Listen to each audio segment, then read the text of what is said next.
Imagine a society where the people who literally build the physical infrastructure, right? Like the guys who keep the power grid humming through winter storms, the ones who suffer 93% of all workplace fatalities. Right, the dangerous jobs. Exactly. Imagine they are simultaneously branded by the cultural elite as the ultimate oppressors.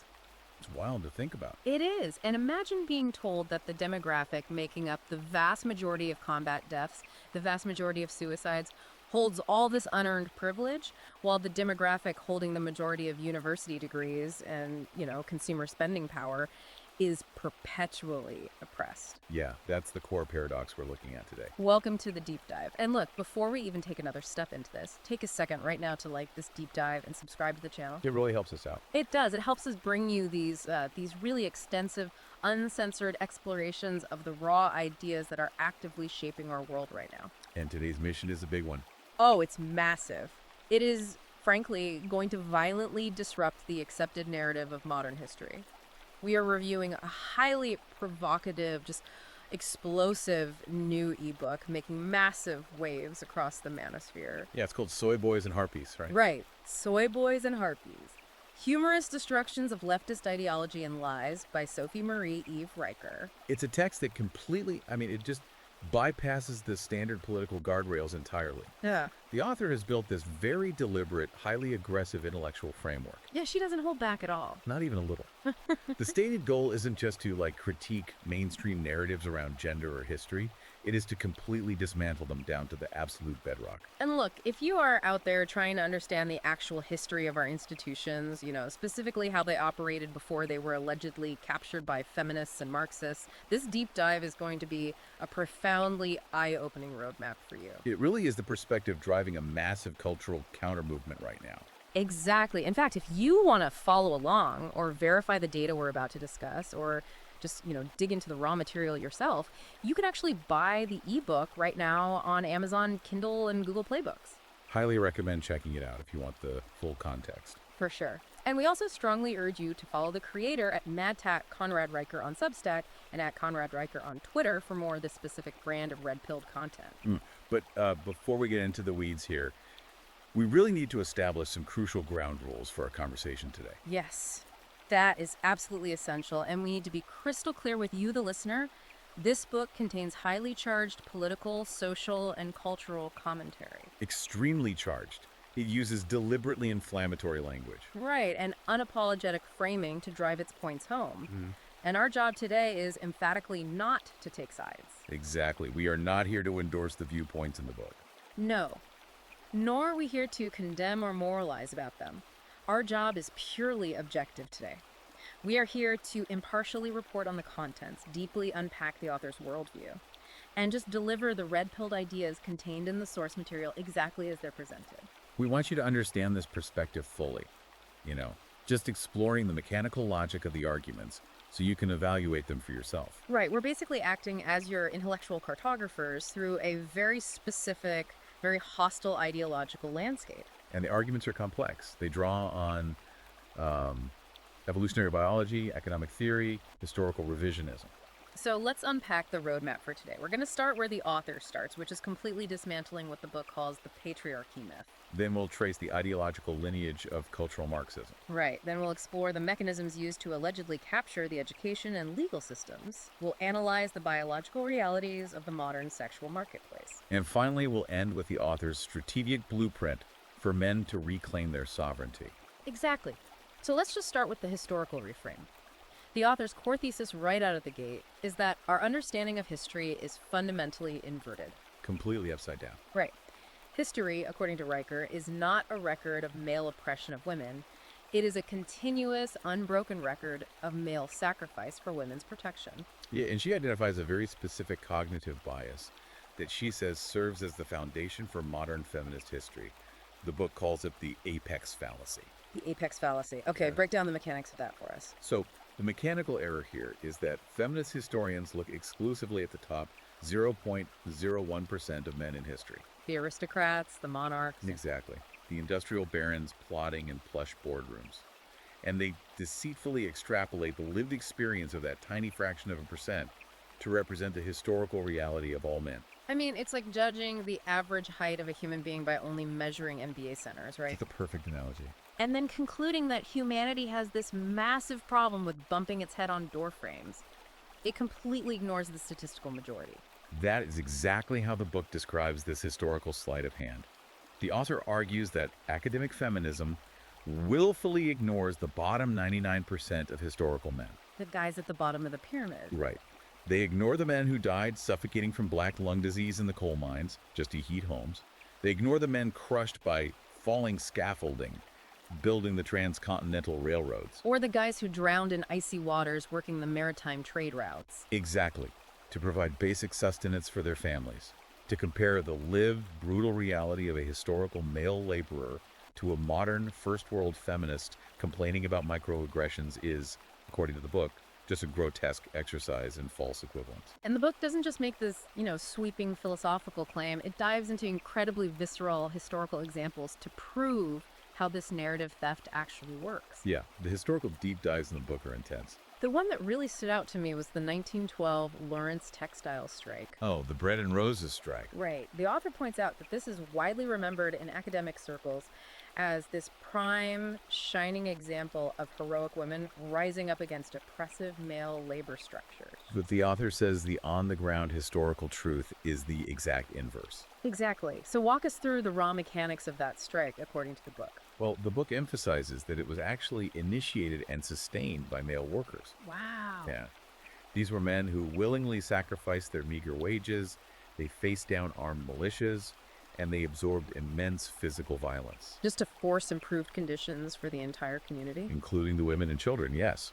The author argues that this industrial progress was paid for entirely in the currency of broken male bodies. But then once the dust settled, Once the gains were secured, ideological historians effectively scrubbed the male sacrifice from the record, recasting themselves as the primary victims and the sole victors. So the author is basically arguing that feminism functions as a post hoc PR firm to claim credit for male achievements. That's exactly how she frames it. And this brings us to the absolute meat grinder of World War I. The book brings up the Battle of the Somme, and the sheer scale of the numbers presented here is just paralyzing. It's horrific. July 1st, 1916. The British Army suffered nearly 60,000 casualties in a single day. Almost 20,000 men killed in a single morning. And the author really forces the reader to sit with this reality. These were not Rockefellers or Carnegies ordering people around. No, these were ordinary working class men, many barely older than boys. Obliterated in the mud by artillery shells, specifically to protect the women and children back home who were totally safe from the draft. Right. And if we look at how the author connects this to the broader thesis, the sheer unfathomable scale of this male suffering completely invalidates the modern fairy tale that women were history's ultimate victims. Right. The author states bluntly that if you strip away male physical labor, male engineering, and male bodily sacrifice, what remains isn't a peaceful utopia. It is a mud hut civilization with a life expectancy of 30 years. Wow.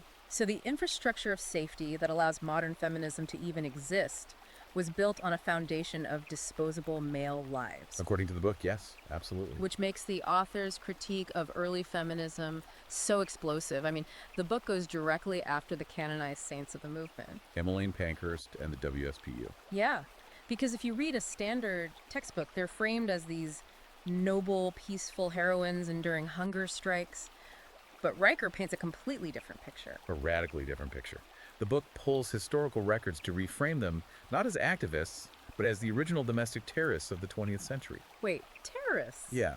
The author details how the WSPU operated as an organized syndicate of arsonists and bombers. I mean, you don't hear that in school. No, you don't. They planted explosives in public spaces. They set fire to the homes of political opponents, all while hiding behind the societal shield of perceived female moral superiority.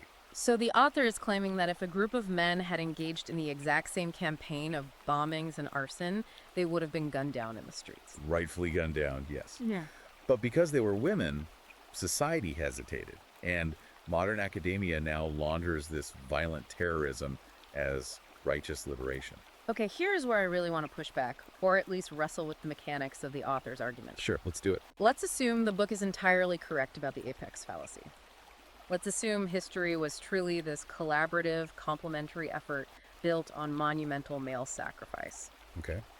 How does the author explain the total inversion of the cultural narrative? I mean, if men held the institutional power, how did the concept of the oppressive patriarchy become the accepted, unquestioned history taught in every single public school and university? How do you lose control of the narrative that badly? That is the precise hinge point of the entire book. Oh. The author's explanation is that this narrative shift didn't happen organically. It wasn't some natural evolution of social enlightenment. And what was it? It was intentionally, aggressively, and systematically rewritten by a specific ideological movement. The author argues that modern feminism is not an independent philosophy. It's a derivative. Yes, it is a direct derivative of cultural Marxism. Okay. The ideological lineage. The author builds what they call the gynocratic matrix syllogism. Right. Walk me through the logical steps of how Marxism transitions into feminism, because, on the surface, economic theory and gender theory seem like entirely different arenas. Well, to understand the author's worldview, you have to look at the mechanical requirements of Marxist theory. Okay. Marxism inherently requires a binary framework, an oppressor class, and an oppressed class. Because without that, you have no conflict. Exactly. Without that dynamic, you cannot justify a violent revolution or the seizure of property. Originally, this was strictly economic, right? Yeah. The wealthy bourgeoisie oppressing the working class proletariat. But the book points out a massive problem emerged for the Marxists in the mid-20th century. A huge problem. The traditional working class in the West looked at the reality of the Soviet Union, they recognized communism for the totalitarian nightmare it was, and they flatly rejected the revolution. Yeah, the working class wanted to buy houses and cars, not overthrow the state. They essentially developed an ideological immunity to the Marxist virus because capitalism was actually improving their standard of living. So left-wing academics found themselves in a crisis. Right, the proletariat failed to rise up. The engine of their revolution had stalled. So according to the author, instead of abandoning the flawed theory, they just swapped out the demographic variable. We needed a new oppressor and a new victim. Exactly. So they swapped the wealthy bourgeoisie for men, and they swapped the working class proletariat for women. That is a fascinating maneuver, because they realized you can't always foment a class war since economic status is fluid, right? A poor man can become rich. Right. But gender is immutable. By replacing class with gender, they manufactured a permanent, unfalsifiable war. But how do you actually implement that? I mean, how do you convince half the population they're at war with the other half? The book traces this specific tactical shift back to Antonio Gramsci. The Italian Marxist. Yes. Gramsci spent years rotting in Mussolini's prisons, writing his famous prison notebooks in the early 1930s. He recognized that the economic argument was failing. So what was his solution? He theorized that you cannot beat a superior, prosperous Western civilization in a direct economic fight. To destroy the West, you have to brainwash the culture first. You have to subvert traditional values from the inside out. Through a long march through the institutions, you infiltrate the universities, the media, the publishing houses, the arts. You control the stories a culture tells about itself. Exactly. And the author connects Gramsci's strategy directly to Herbert Marcuse. Specifically his essay on repressive tolerance. I really want to linger on this because it seems to be the operating system for modern political discourse. It absolutely is. How does Marcuse justify what the author sees as blatant hypocrisy? Well, Marcuse provided the philosophical green light for intellectual dishonesty. Okay, how? The author argues that Marcuse twisted the concept of tolerance into a weapon. His theory of repressive tolerance argues that in an unequal society, true tolerance actually requires intolerance toward the oppressor class. So it's a moral imperative to suppress right-wing speech, traditional values, and even objective facts if those facts contradict the victim narrative. Exactly. The author claims this gave academics absolute permission to label biological truth or historical reality as hate speech in order to silence opposition. It reframed censorship as an act of liberation. Yes. And if we look at how this Marxist feminist alliance operates in the real world today, the book uses a highly specific modern example to expose what it views as the absurdity of this dynamic. The 2017 Day Without a Woman strike. Yes. The book highlights this event as the ultimate exposure of the feminist illusion. The strike was orchestrated by a coalition of feminist organizations, right? Some openly backed by modern socialist and communist sympathizers. Right, and the stated goal was to bring the American economy to a grinding halt by having all women withhold their labor for a single day.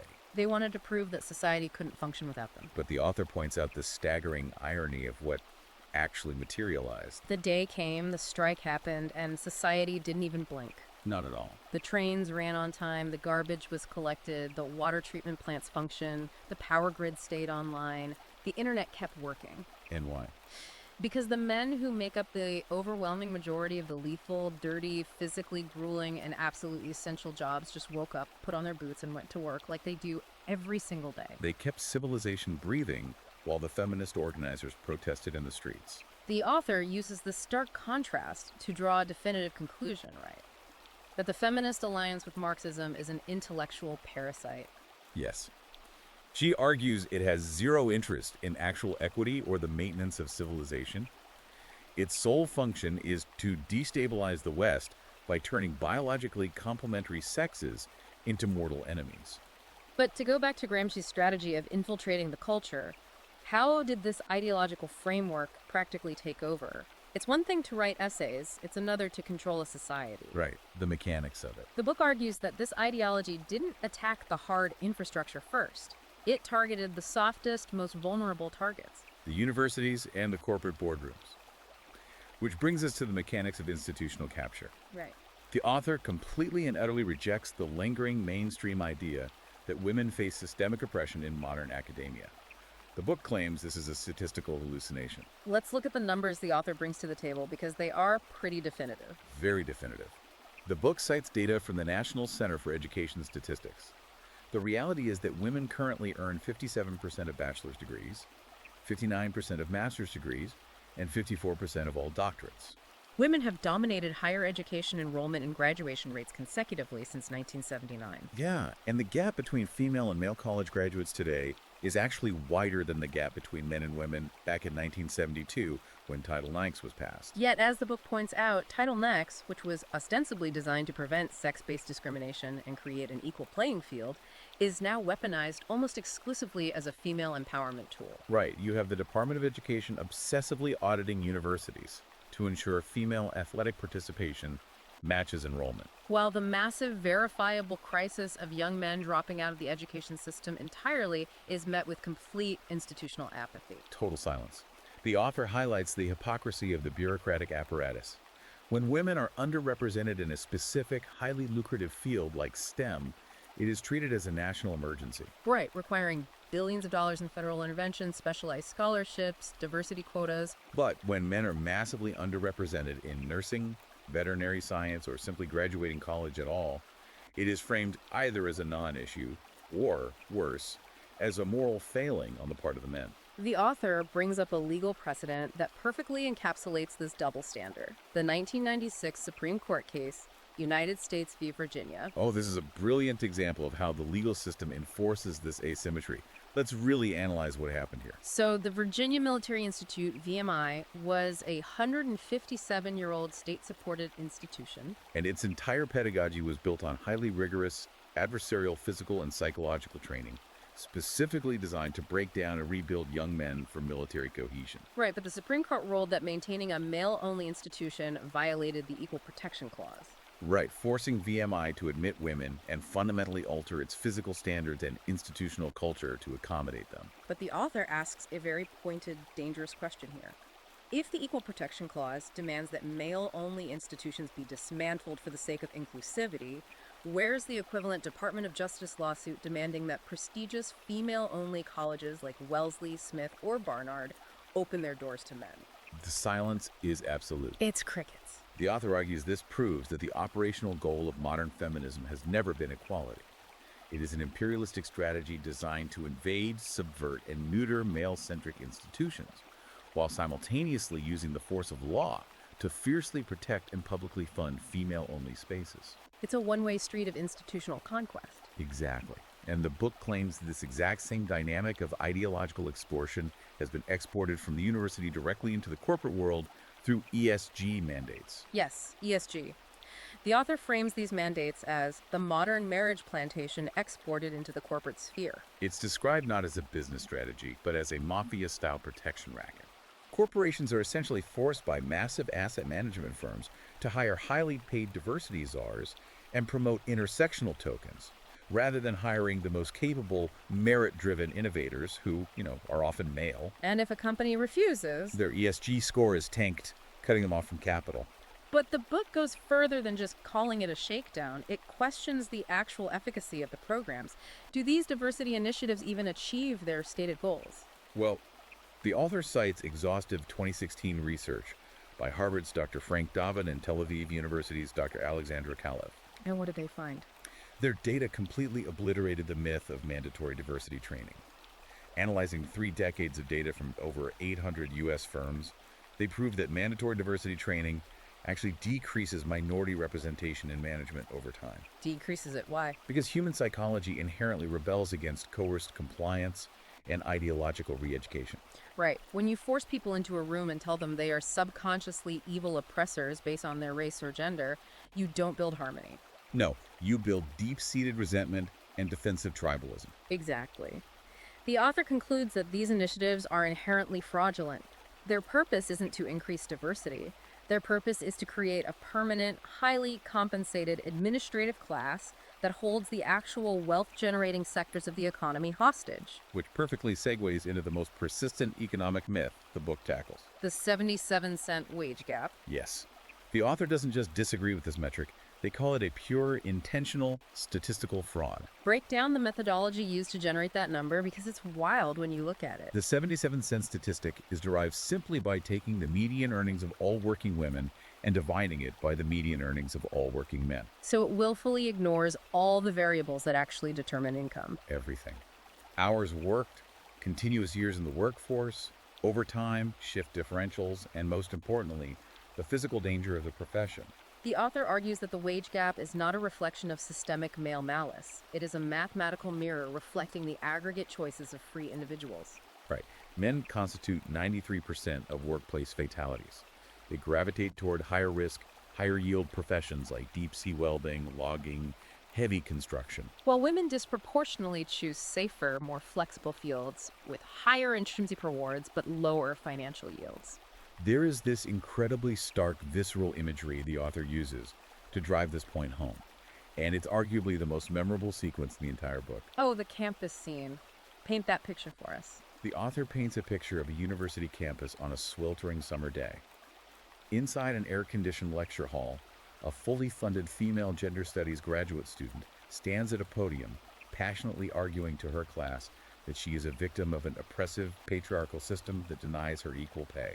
Right, she's comfortable, she's funded. Meanwhile, out in the hallway, working in the cramped 110-degree ceiling crawl space, is a male HVAC repairman. Just brutal conditions. He is covered in sweat and thermal grease, working for an hourly wage, breathing in fiberglass dust.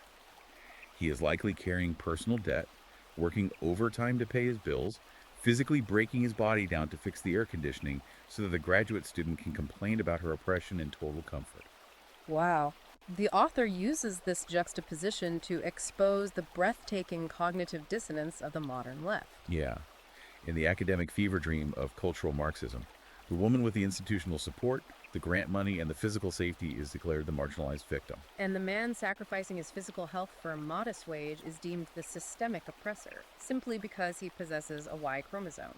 The author argues that this isn't just bad sociology, it's a moral inversion of reality. So if the system is designed to demonize the very men who maintain it, how is this dynamic financially sustained? The book claims men are basically funding their own cultural extermination. They are. What are the specific economic mechanics the author points to? How is the wealth actually being transferred from the HVAC repairman to the diversity czar? This leads into the author's syllogism of the disposable male. The economic mechanics are brutally simple and verifiable.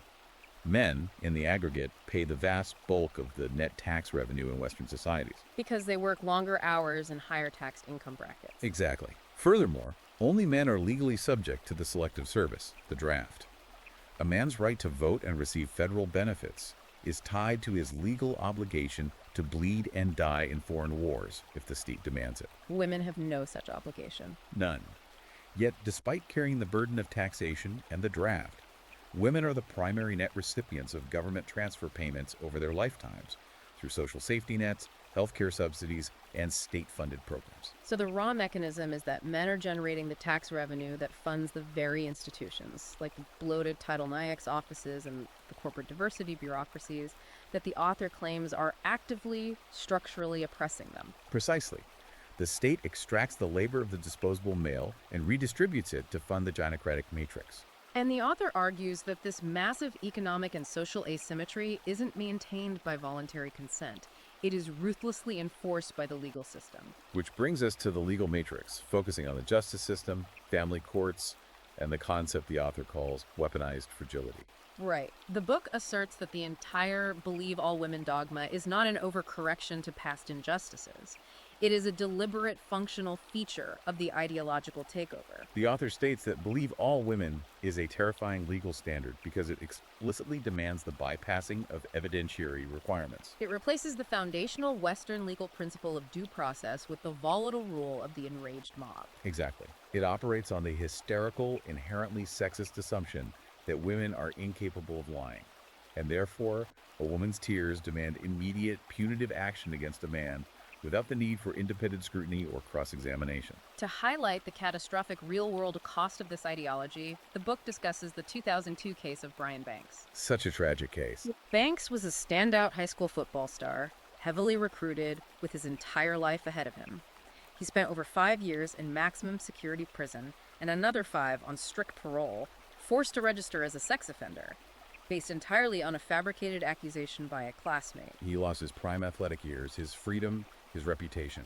And he was only fully exonerated years later when his accuser was caught on a secret recording, casually admitting that she had completely made the whole thing up while keeping the massive financial settlement the school paid her. The author uses the Banks case to demonstrate the asymmetry of risk. Society paints men as terrifying existential threats simply because they possess testosterone, while actively ignoring the reality that a woman, under the current legal framework, possesses the power to permanently annihilate a man's life, liberty, and future with a single piece of paper and a rehearsed emotional performance. The book categorizes this phenomenon as toxic femininity, the weaponization of perceived vulnerability to inflict devastating harm without facing any legal repercussions. And the author shows how this assumption of male guilt extends deeply into the family courts and law enforcement. The book aggressively critiques the Duluth model, which was developed in 1981. This is a crucial piece of the puzzle. How did this specific model reshape the justice system? Well, the Duluth model fundamentally altered how police departments respond to domestic disputes. It institutionalized the ideological assumption that domestic violence is rooted exclusively in patriarchal control, meaning it is inherently male perpetrated. So if police arrive at a domestic disturbance, the model encourages them to assume the man is the primary aggressor, regardless of the physical evidence at the scene. Exactly. But the author contrasts this embedded ideological dogma with hard empirical data from the CDC's 2015 National Intimate Partner and Sexual Violence Survey. And this is where the narrative completely fractures. What did the data show? The CDC data revealed a reality that shatters the feminist framework. The survey showed that 43.6% of men experience severe physical violence from an intimate partner in their lifetimes. Almost half. Right. Furthermore, multiple independent studies on reciprocal domestic violence show that women initiate physical violence at equal, if not slightly higher rates than men in non-reciprocal situations. Yet, despite this massive body of data, the legal framework continues to operate on the archaic assumption that men are inherently dangerous predators and women are perpetual innocent damsels. Which is why the author describes the modern family court system as the marriage plantation, an extractive industry where fathers are systematically alienated from their children and turned into disenfranchised ATM machines via alimony and child support. This assumption of male guilt is perhaps most visible in what the book calls the myth of rape culture on college campuses. We touched on Title IX earlier, but the author dedicates significant space to dissecting the specific campus tribunal set up under Title IX guidelines. The author flat out calls them kangaroo courts. Detail the terrifying mechanics of these tribunals because it's genuinely dystopian. When a male student is accused, he is subjected to a process that violates every tenet of the U.S. Constitution. The author notes that accused men are routinely denied the right to legal representation during hearings. They can't even have a lawyer speak for them. Right. They are strictly forbidden from directly cross-examining their accusers to test the validity of the claims.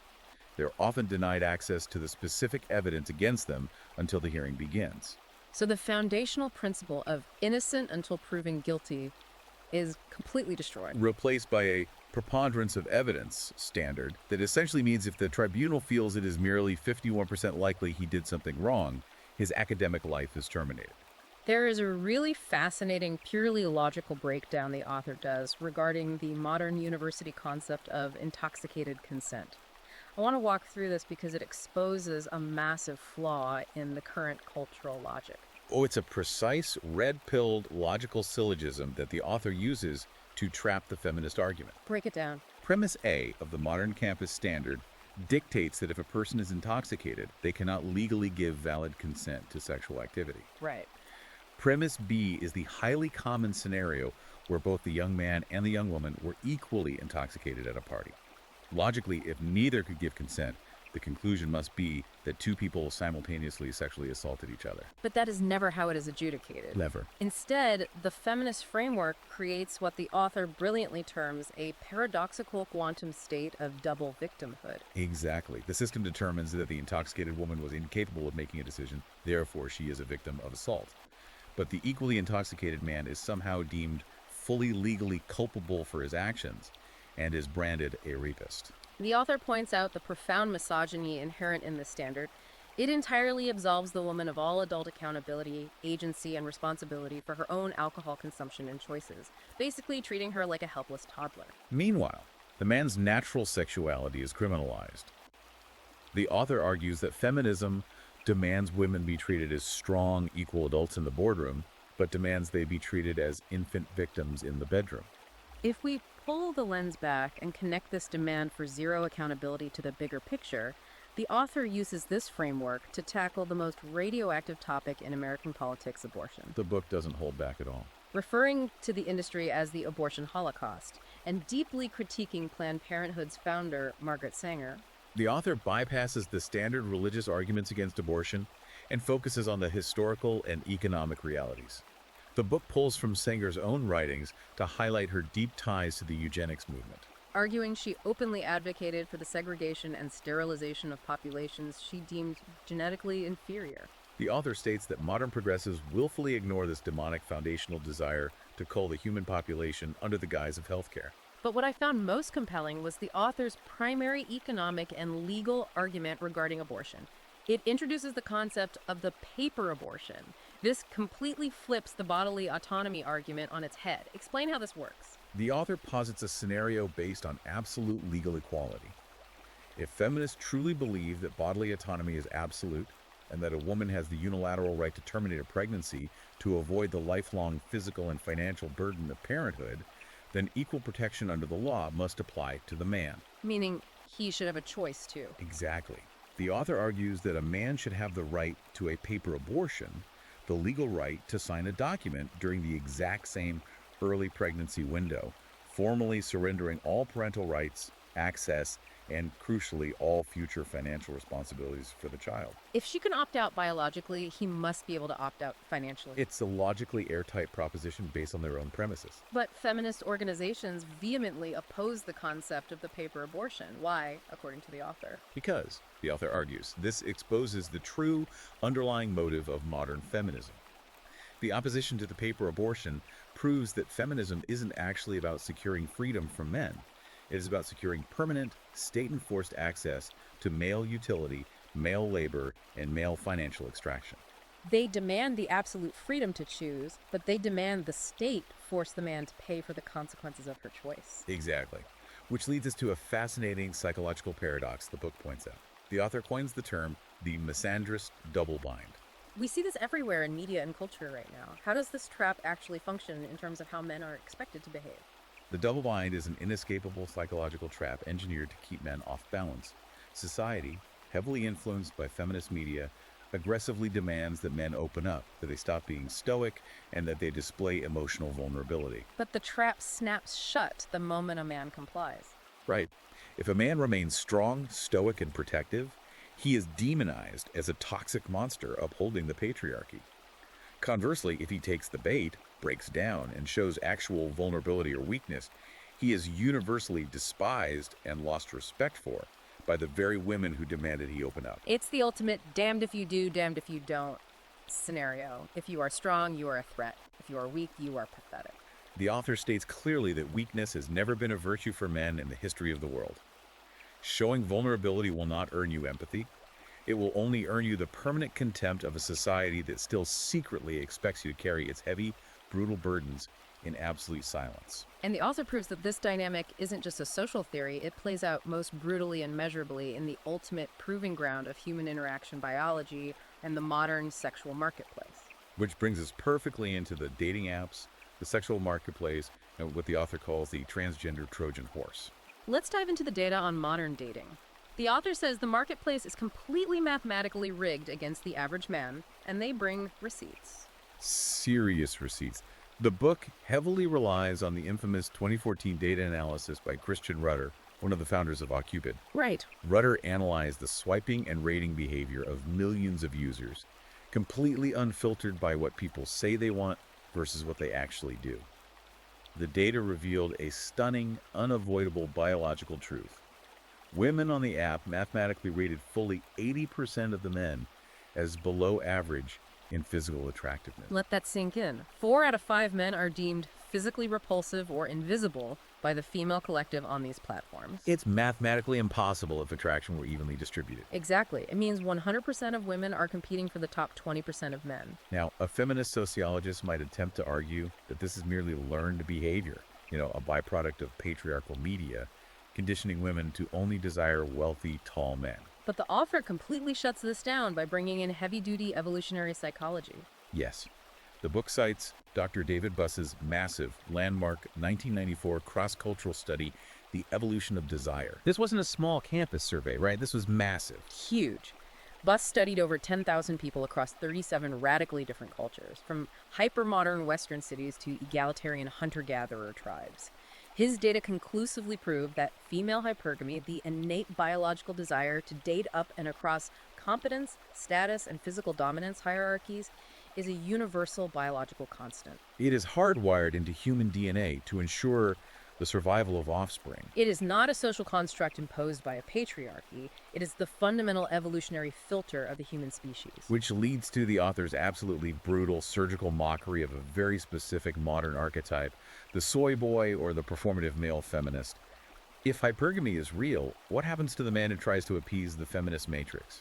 The author describes the soy boy as a pathetic, historically anomalous creature who mistakenly believes he can negotiate attraction through submissiveness. He derives his entire self-worth from signaling compliance with the gynocracy. He posts selfies with his cat, writes agonizingly long social media posts apologizing for his toxic masculinity, and loudly agrees with every feminist talking point, hoping this ideological loyalty will be rewarded with romantic affection. But the cruel irony, according to the book's biological framework, is that women actually deeply despise these men on a subconscious level. Data, evolutionary psychology, and observable reality prove that women view these highly compliant, non-threatening men as genetic dead ends. Their subservience triggers an evolutionary disgust response. Exactly. They earn zero biological respect and are rewarded with nothing but a one-way ticket to the friend zone, while the women who praise them online go home with the very unapologetically masculine men they claim to hate. This analysis of rigid biological reality versus fluid ideological fantasy segues into the most chaotic chapter of the book, addressing what the author terms the transgender Trojan horse. Oh, this chapter is intense. The author argues that academic feminists spent the last 50 years aggressively dismantling the legal, social, and cultural protections of biological womanhood, claiming that gender is just a social construct. But now, they're crying victim when their own ideological weapon is turned against them. The author points to the sheer karmic irony of the current cultural moment. The book cites the saga of Leah Thomas, where female collegiate swimmers who trained relentlessly their entire lives had their records and Olympic dreams incinerated because a biological male decided he felt like a woman and demanded validation.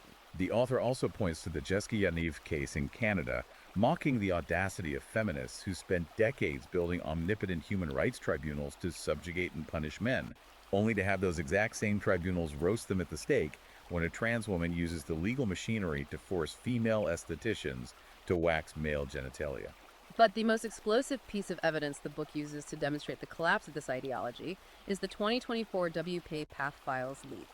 This is the medical establishment getting caught in the act. The leaked internal communications for the highest echelons of transgender healthcare revealed a staggering level of medical malpractice. What did they find? The files show that top medical elites and surgeons privately acknowledged the devastating, irreversible harms of cross-sex hormone therapies and puberty blockers, admitting patients lacked informed consent and that the cancer risks were unknown, while simultaneously publicly affirming their absolute safety and necessity to appease the militant transfeminist political complex. The author states they prioritize the emotional validation of the politically favored over the Hippocratic Oath. So, what is the book's advice to men who are watching traditional feminists completely lose their minds over biological men invading female sports, female prisons, and female locker rooms? Do men step in to protect them? The author's advice is chillingly clear. Do absolutely nothing. Nothing. The author advises men to watch this societal car crash happen with unapologetic mockery. The feminists demanded the destruction of the traditional village, they demanded the abolition of gender roles, and they cheered as male protectors were demonized. Now they are weeping because the village is gone and the wolves are at the door. The author insists that men must refuse to lift a single masculine finger to step in and save them from the exact monster they gleefully created. Let the ideology consume itself. Okay, this brings us to the ultimate question.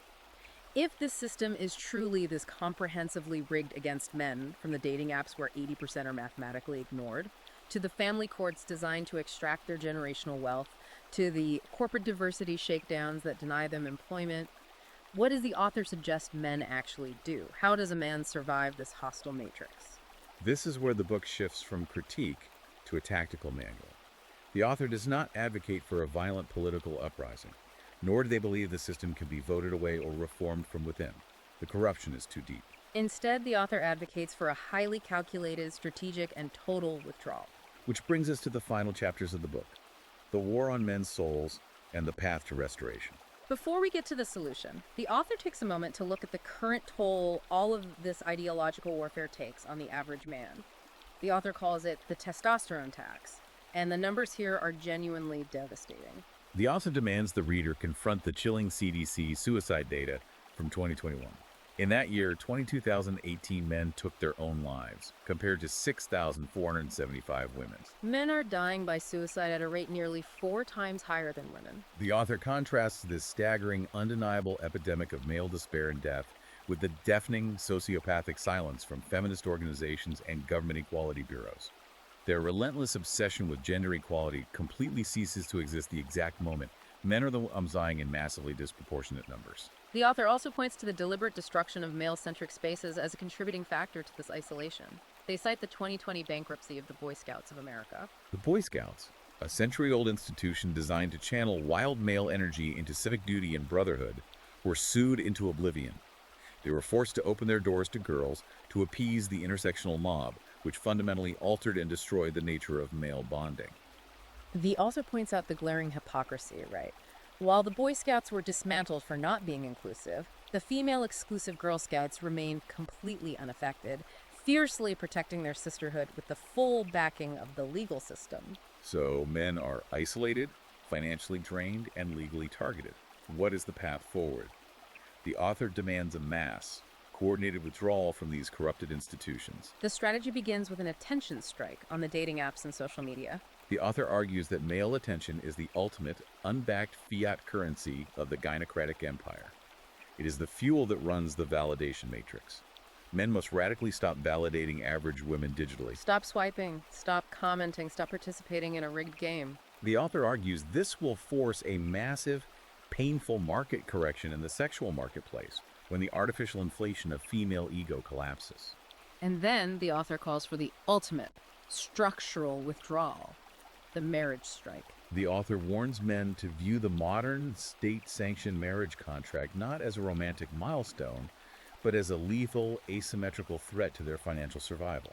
The directive is clear. Do not provide your commitment, your resources, or your legal liability to a society that offers you nothing but hostility in return. Refuse to participate in a family court system that is explicitly designed to weaponize your children to extract your wealth. But if millions of men are pulling out of mainstream institutions, they can't just float in a void. What do they replace them with? The book talks extensively about building parallel institutions. This is the actual blueprint for survival. Yes, the author advocates for radical decentralization. First, homeschooling. Men must pull their children out of public schools to avoid what the author calls the chemical lobotomy of boys, where normal, rambunctious male energy is pathologized as ADHD and drugged into submission by female teachers who demand compliant, docile behavior. Second, the recreation of male spaces. Fathers must form local, private, unregulated networks, martial arts dojos, underground boxing gyms, and hunting clubs that operate entirely outside the purview of corporate ESG metrics or feminist-approved HR structures. Spaces where boys can be taught resilience, aggression, and discipline by strong men. The book also mentions utilizing the digital agora. What does the author mean by that? It refers to the creation and defense of unmoderated, decentralized online forums and alternative tech platforms. Men must build communication networks where they can freely exchange red pill truths, share survival strategies, and organize capital without the constant threat of a woke HR department firing them or a digital cancel mob deplatforming them. Ultimately, the vision of this restoration that the author outlines is deeply, surprisingly traditional. The author advocates for a return to biblical complementarity, specifically citing the framework laid out in the book of Ephesians, chapter 5, verses 22 through 33. Which modern feminists usually decry as the ultimate tyrant's manifesto. The idea of a wife submitting to her husband is viewed as pure oppression. But the author uses logic to completely demolish that modern secular interpretation. How does the book interpret this ancient text? The text mandates an incredibly heavy mutual obligation, and the burden placed on the man is vastly larger. Men are not told to be tyrants. They are explicitly commanded to undergo a sacrificial, loving, and protective martyrdom for their families, just as Christ loved the church and gave himself up for her. The author argues that a man who is fiercely loyal to his wife and children, who provides and protects, becomes immune to the hollow, dependent promises of the welfare state. The ultimate goal is to create stable, uncompromising, patriarchal families that will inherently outbreed and outsurvive the dying, degenerate, and sterile experiment of progressive ideology. So here's my final analytical question for you. Looking at the entire scope of this book, the author talks extensively about a tax strike, an attention strike, a marriage strike, essentially starving the beast of the male labor and revenue it needs to survive. Is the ultimate goal of Soy Boys and Harpies the total collapse of modern society, or the rebirth of a new one? The author believes the current gynocratic system is running on fumes. It will inevitably collapse under the weight of its own mathematical, economic, and moral impossibilities. You simply cannot sustain a complex, high-energy civilization that actively demonizes its primary protector, builders, and taxpayers. The goal of the book is for men to secure their own perimeters, build resilient local networks, survive the inevitable collapse of the institutional matrix, and be ready to build civilization anew on eternal, objective biological truths. Wow, okay. That is a massive, incredibly heavy, and highly controversial amount of material to process. We have mapped a lot of hostile territory today. But we want to leave you with one final, lingering, provocative thought drawn directly from the core of the sources we analyzed today. It's the profound paradox at the absolute heart of the author's thesis. The progressive modern system that the author describes as actively seeking the destruction of masculinity is, at its core, entirely funded, built, and physically maintained by the taxes, the physical labor, and the historical sacrifices of the very men it allegedly despises. If the men listening to this book truly wake up and initiate the mass withdrawal, the marriage strike, the tax strike, and the attention strike that the author demands, what happens to the physical and economic infrastructure of our society when the disposable males simply decide they are no longer willing to be disposed of? It is the ultimate existential question the book poses to Western civilization. Can a society survive when it declares open war on the biology and the spirit of the men who literally keep the lights on? Exactly. Now, a final necessary reminder to you listening. The views, arguments, and fiery rhetoric explored today are strictly those of the author, Sophie Marie Eve Riker. We have analyzed them purely for your intellectual curiosity, maintaining our objective stance to bring you the core, unfiltered arguments of this red-pilled text. We aren't telling you what to think, we are showing you what is being thought. Our goal is always to equip you with the full, unvarnished context so you can navigate these complex cultural conversations yourself, armed with the actual mechanics of the arguments. And if this deep dive sparked your interest, if you want to arm yourself with the full arguments, the deep dive statistics, and the unabridged rhetoric we discussed today, go buy the ebook Soy Boys and Harpies right now.